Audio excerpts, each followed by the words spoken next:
So, how do you know when it's bad enough to leave? Don't waste your life being miserable, but sometimes you don't even realize how miserable you are until you get yourself out of there. You could be in a toxic relationship and there are just some things that need to be talked about, and you could probably fix that relationship. If something's bothering you, something just keeps happening, and it's not something you want to live with, talk about it. And I don't mean talk about it like start pointing fingers and blaming your partner for stuff.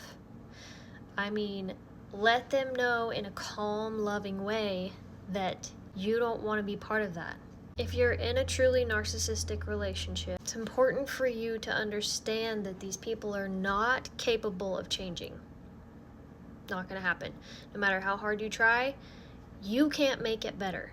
These next few videos, I want to break down some of the symptoms of narcissism so that you know if these things are all happening to you, it's not going to get better, and it's time for you to find a way out. For me, for a long time, it was like, well, maybe it's not that bad. Maybe I am overreacting.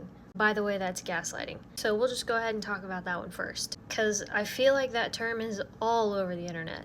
But you and your partner are in an argument. It's not just a disagreement. You're like full on yelling at each other. And then maybe they shove you. They go into this fit of rage. And then when you try to confront them about it later, like, hey, we can't do that. Like, I don't want to be in that kind of relationship.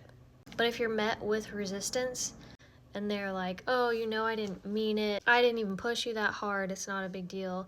You're overreacting. That's not what I meant by that. That's not what I said. Or you were yelling at me first. This is not my fault. I mean, physical abuse is obviously, we don't put up with that shit around here. But the manipulation and mind games, they're making you feel crazy for being upset about something that you should rightfully be upset about. They have you so wrapped up in their opinions that it's really hard to see the gaslighting happening. They've played this game to their advantage so that you don't understand what they're doing. I just think that knowing the facts of abusive relationships will maybe help you be solid in your decision.